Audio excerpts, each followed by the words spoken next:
Hello everyone and welcome to this tutorial in which we are going to look at the information technology exam for May-June 2024. And our focus is going to be on the graphics creation and animation. This video is aimed at candidates who are preparing for the next Cambridge examination, and it is assumed that they have a fair knowledge of vector image editing and animation. If you are watching this video for the first time or you are a first timer in vector image editing, you can still follow because I'm going to use very basic techniques in answering the question. So let's make sure we have Illustrator opened and come back to the question. Task 2. Create a vector graphic image of this cake. We are to note the following features.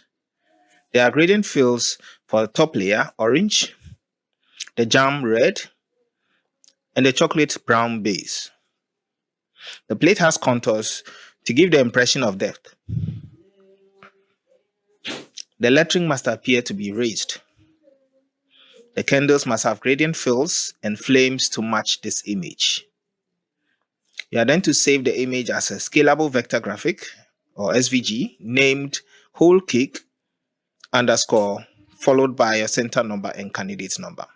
Amend your image to give the appearance that a slice of the cake has been cut out as shown. Then we have to save the amended image as a scalable vector graphic named sliced cake underscore followed by your center number and candidate number as well.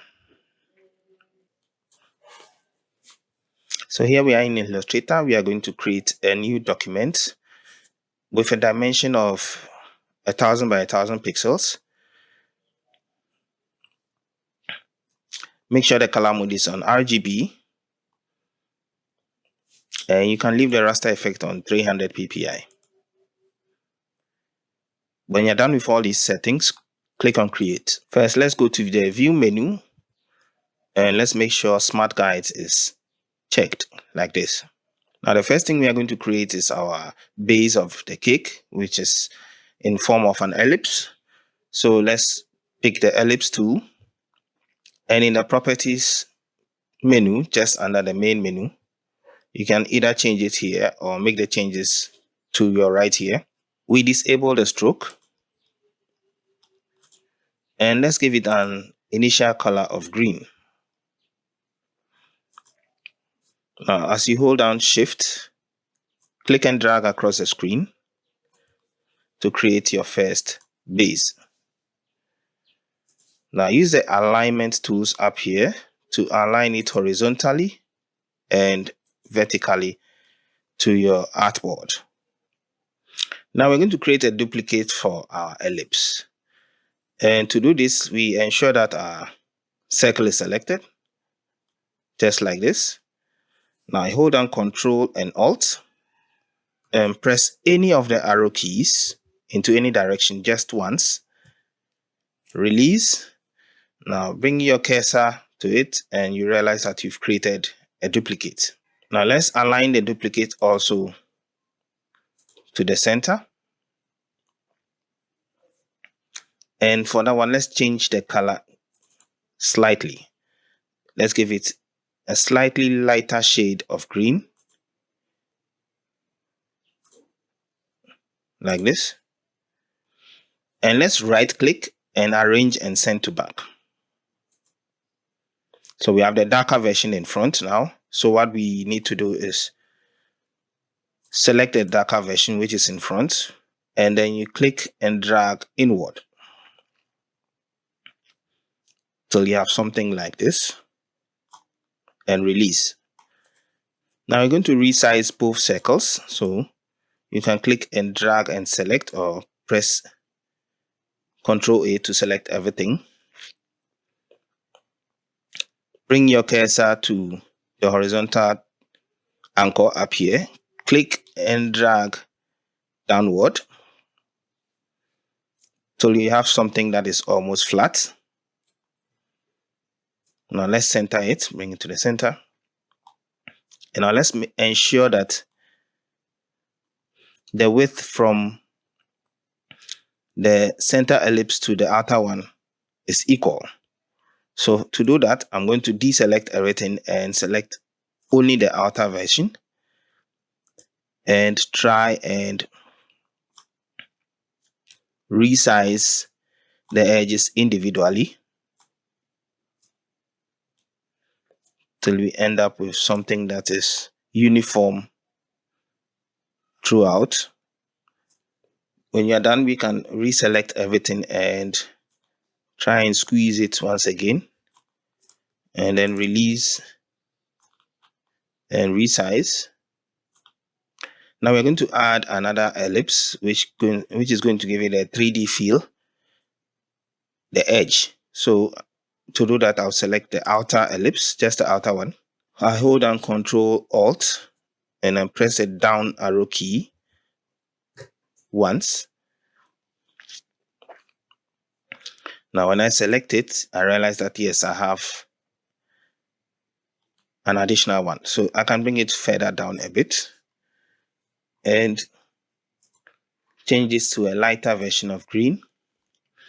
But we realize that it's positioned in between the center one and the outer one. So we are going to place that beneath everything. So select, right click, arrange, send to back. I'm going to place it somewhere here. Now let's make a quick reference to the question paper. Okay, so this is the base. So what we have is a bit brighter than what we have here. So let's go back and make sure it's selected. And let's reduce the yellowness in it a bit by dragging this handle upward. So initially it was here, so I'm dragging it upward to reduce the yellow and click OK. I think this is better, so we can select everything, right click and say group. So this is our base. Now let's go ahead and create the cake. So for uniformity's sake, I'm going to select the inner section of this ellipse of the base and I'm going to duplicate it. So we are going to temporarily ungroup. And what I'm going to do is hold down Alt and click on the mid section and drag upwards. It's another way of creating a duplicate. And let's come back here and select everything and group. I'm going to resize this shape a little bit. So hold down Shift, go to one of the diagonal corners whilst you reduce the size to something like this. And let's create a distinction by changing it to orange. Let's bring it down and see whether it fits in. Yes, it fits in. So let's bring it up. Once again, I'm going to hold down Alt once I click and drag downwards to create a duplicate. Now I'm going to select both and make sure they are horizontally aligned like this.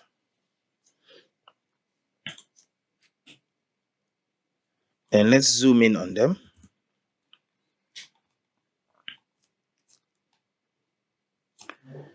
And I'm going to create a rectangle.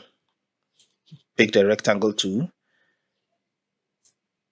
and join them.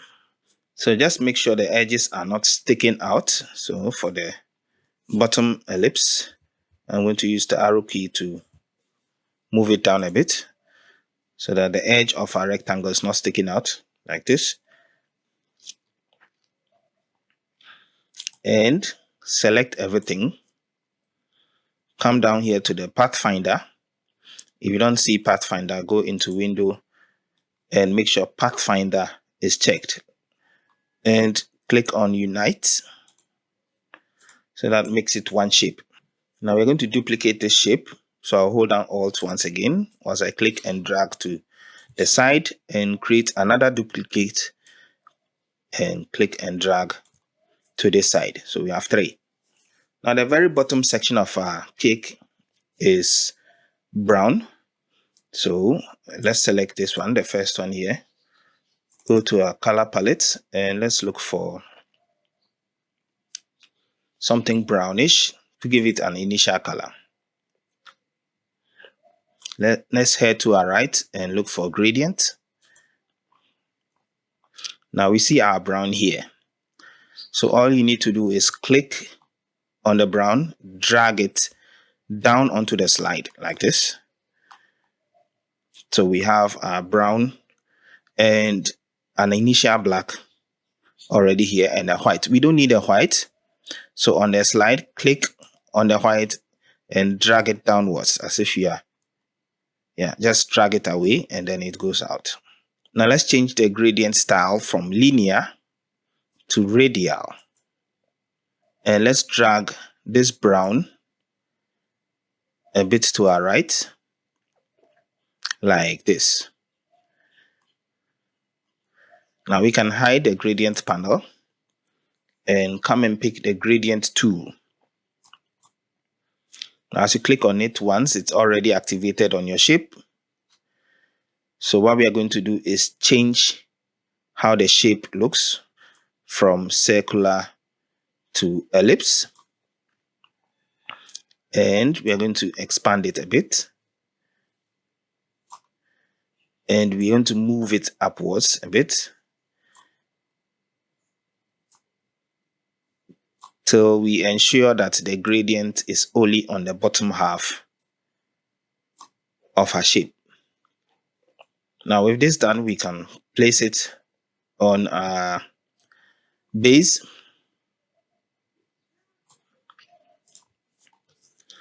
So the next color we are going to deal with is red. So select the next. So let's make sure. Okay, so what we are going to do first is make sure these two are arranged in front. So let's put this in front. Right click, arrange, bring to front. So yes, so like this. So now with this one selected, change the color to red.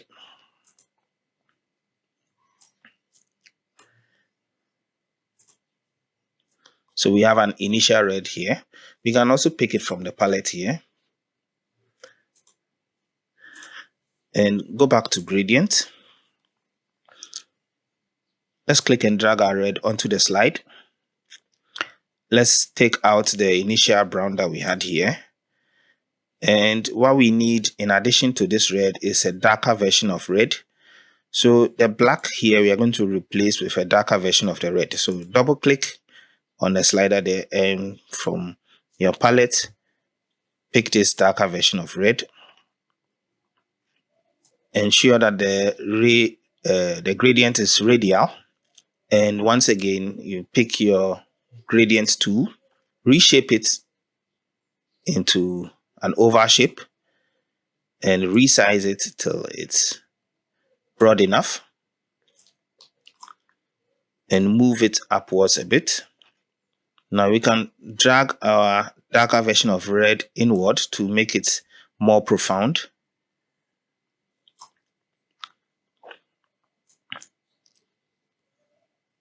So we are concentrating on this bottom part. This is the bottom part that's going to show. There's a gradient that needs to show there. Down here. So this portion of the cake will not show because the orange version will cover it. So let's place this on the brown. Now we need to bring the orange forward as well. Right click, arrange, bring to front. So the orange will come and settle on this. But we need to add a gradient. Let's have a look at how the gradient looks. Okay, so we have a slightly darker version of orange down here and the top being a bit light. So we go back to the gradient slide, drag our orange, initial orange onto the slider, eliminate the reds, click and drag them out. So for the second one, we just double click and look for a darker version of the orange.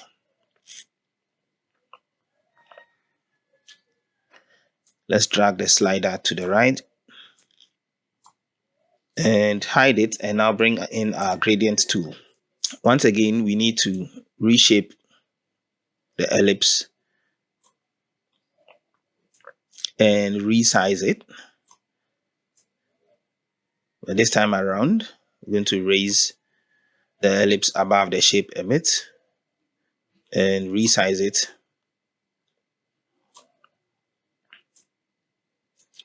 till we have something like this.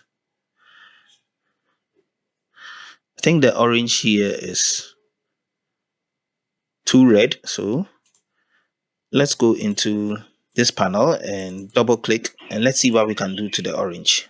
Click and drag this slider a bit towards the yellow. I think it looks better now. So we can hide this, pick our selection tool and place it on top of the red, and make sure all the three sides are aligned and the edges are not sticking out of each other. Now we're going to add our text which reads "well done" on the cake. So to do that, we first pick the ellipse tool, ensure that it has no color and no stroke, and we're just going to draw an ellipse like this. Now with the ellipse still selected, we go into our tools or our type tool panel and select type on path tool and click on the ellipse once. Now let's resize the font. If it's too small, let's increase the size. I'm going to increase mine to say 48, and the type of font used was a serif font, so I'm going to use Times New Roman and just go ahead and type out the word "well done." First, let me make sure if it's in caps. No, it's in sentence. So "well done."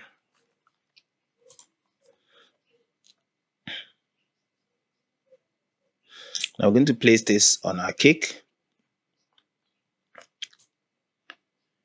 like this, but before that, we need to reshape our ellipse as if it's going flat like this, and change the color of the font to white. Now let's click and drag it onto our cake like this. Now let's zoom in on the area using the magnifying tool. And to give our text the embossed effect, we are just going to create a duplicate and place it under it. So for the one on top, I'm going to change the color to a little bit of gray. And to create a duplicate, we can just go to Edit, Copy, go to Edit once again, and say Paste in Back. So for the one in back, we're going to double click on the color palettes and change it to white. You can't see anything yet, but when I use the arrow key to shift it to my left once or twice, there we have the effect.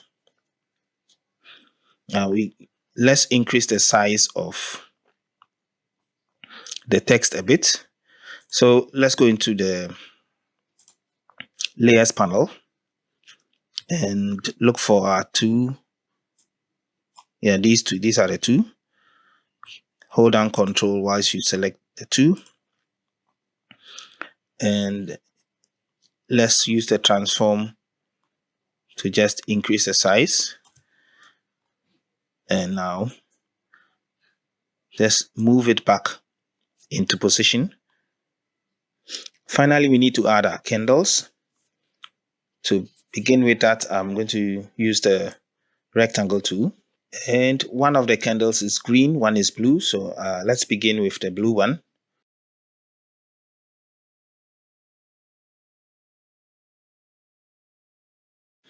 And let's ensure that it has an outline, a black outline. You can increase the outline to 2, or let's maintain it at 1. And let's curve in the bottom and top edges of our candle. We use the curvature tool for that. Make sure your candle shape is selected. Select the curvature tool. Now bring it to the bottom, the center of the bottom, and click and drag downwards. And you do the same thing for the top half like this. So I'm going to add a small ellipse at the top. So I'll pick the ellipse tool. And this time around, I'll ensure that the inside is white. It still has a stroke of 1 point. And then I'll just draw across like this. And arrange and make sure it goes to the back. And I use my arrow keys to bring it down. And to add a flame, I'm going to use the pen tool. So let's go ahead and pick the pen tool. And let's check the color. Okay, some are orange. So a very lighter version of orange.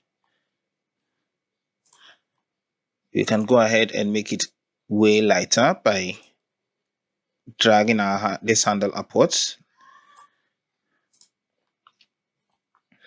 And we begin by clicking once. So I'm going to come downwards as if I'm coming downwards like this to my left. And click and drag.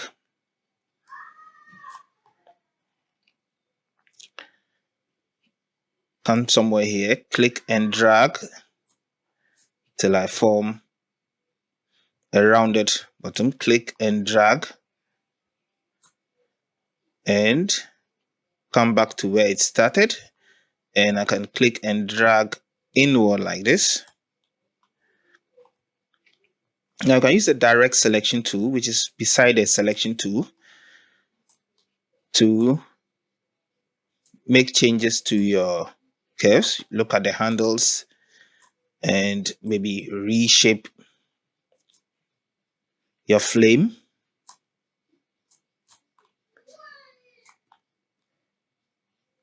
But I don't think you need to be wasting too much time on this.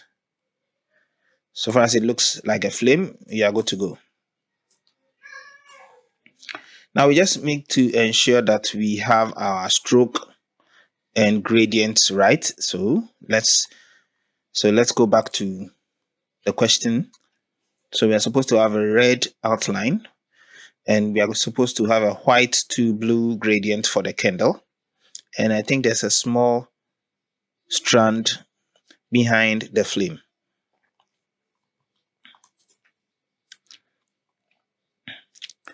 So let's select our flame, increase the size of the stroke to say 3, change the stroke color to red, and now let's reduce the size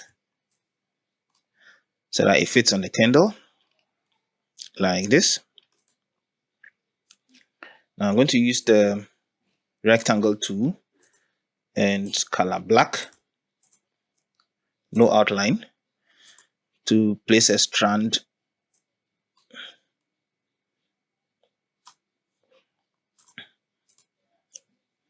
So let's bring the flame forward, right click, arrange, bring to front like this.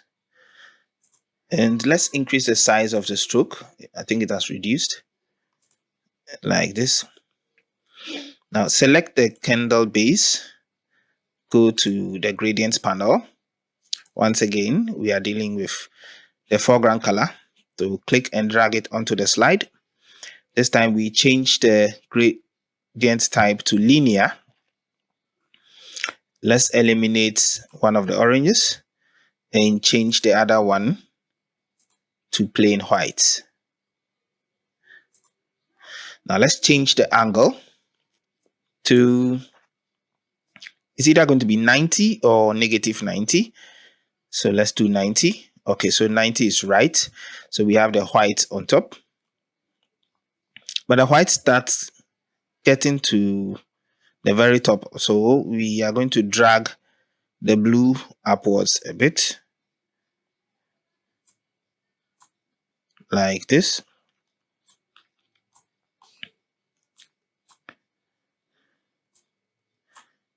It's towards the edge. So I think something like this is okay. But let's make a quick reference to the question paper. Yes. Now you can select everything. Now you can select everything, hold down Alt and drag to your left once you create a duplicate, and select the base of that one. Go to the gradients panel and double click on the blue and change it to green.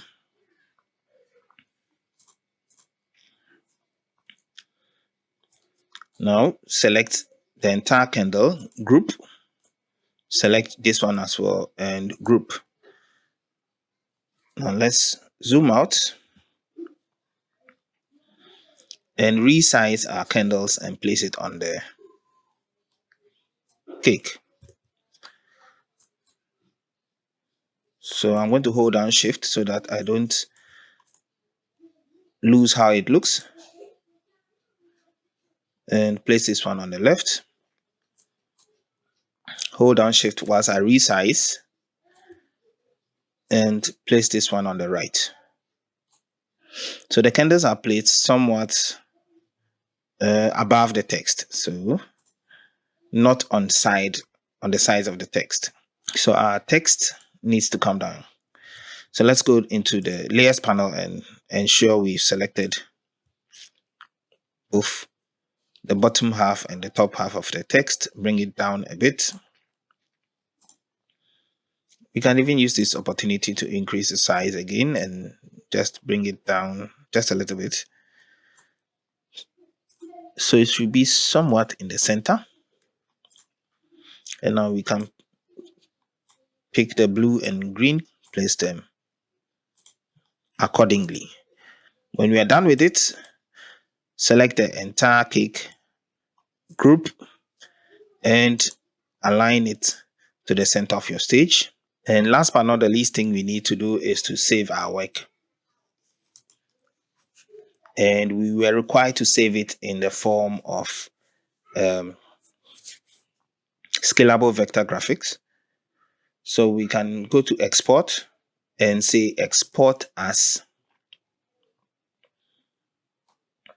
And from down here, we select SVG from the save as type. And let's make a quick reference to the name we are supposed to use.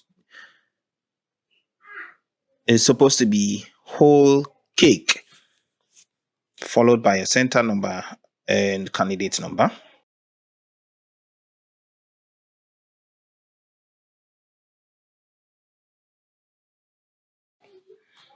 And click on export. Click OK. And so we are done with the first part of the task.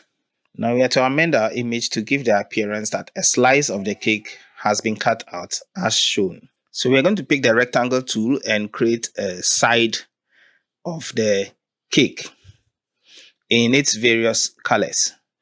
So pick the rectangle tool. We're not going to pick any definite color yet, so I'm just going to begin with the orange and draw a rectangle like this so that it's the same height with the cake. Let's bring it to the side and let's duplicate this rectangle. You can hold down Alt and drag one to the side again, and hold down Alt once again and drag the next one to the last end. So beginning with this one, I'm going to pick the eyedropper tool and click on our base of the cake, the brown version. And I'm going to use the gradient tool to resize the shape till I have something like this, something that looks similar to the base. And select the next rectangle. Pick the eyedropper tool once again and select the red. And pick the gradient tool. And I'm going to recreate a small gradient on the bottom edge.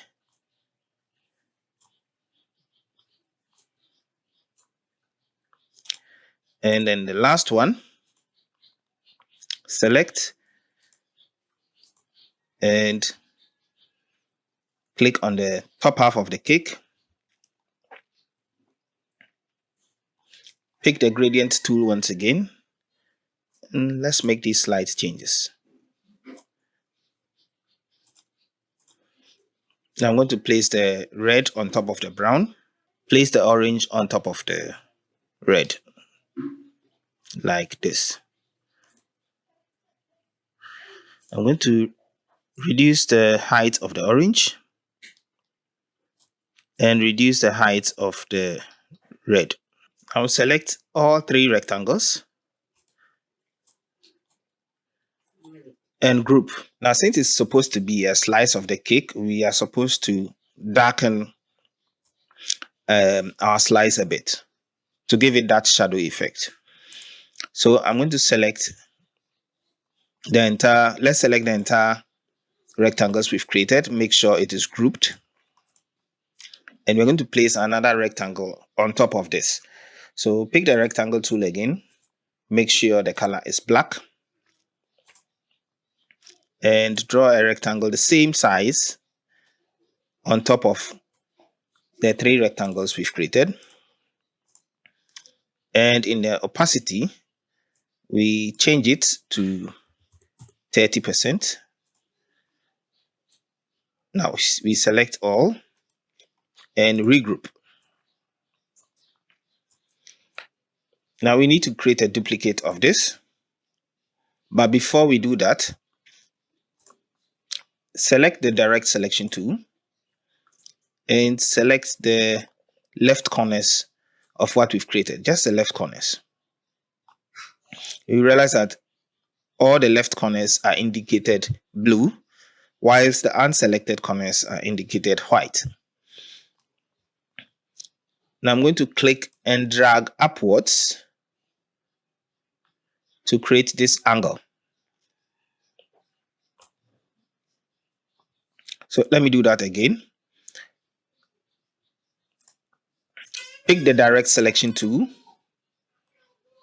and select the left edges of the group we've just created. You see that the side are indicated blue. Click and drag upwards to create an angle to your right and upwards.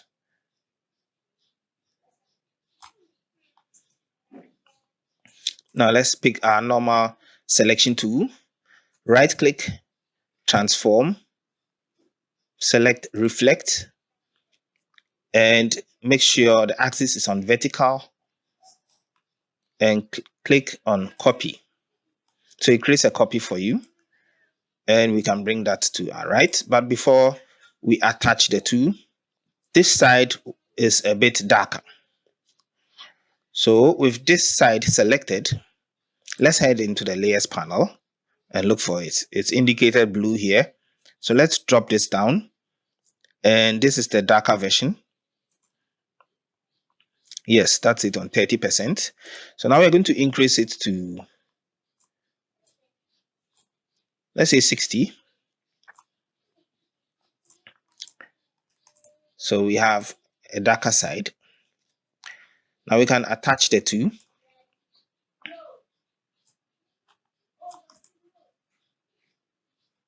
Select both and regroup.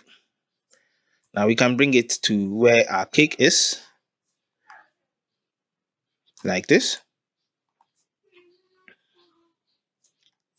And let's move it to our right using the arrow keys a bit. And now let's zoom in on the base of the cake. And let's make sure the corners touch the edge of the cake like this. Just use the arrow keys to ensure that this corner is touching the round base of your actual cake. Now we're going to pick the pen tool, and for the color, we need this green color. So we need this exact green color.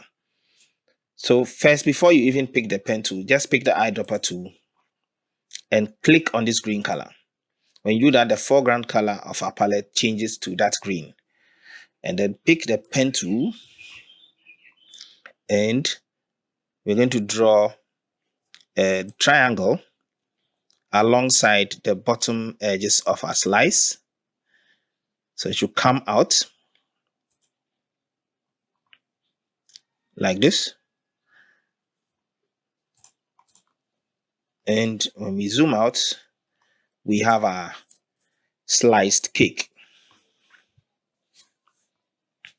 Now we can now go ahead and export this further to the required name. Let's look at the question and make sure we are, this time around, it's sliced cake.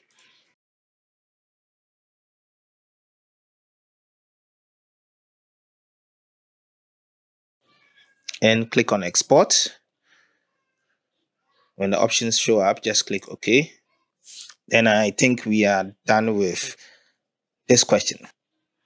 So some of the things we've learned here is how to use the radial gradient tool. We've also learned how to create a slice, giving the impression that a slice of the cake has been cut out. And we've also learned how to place text on a circular path. Well, I hope you enjoyed this tutorial and you've learned something new. In my next video, we are going to tackle the animation bit of the question paper.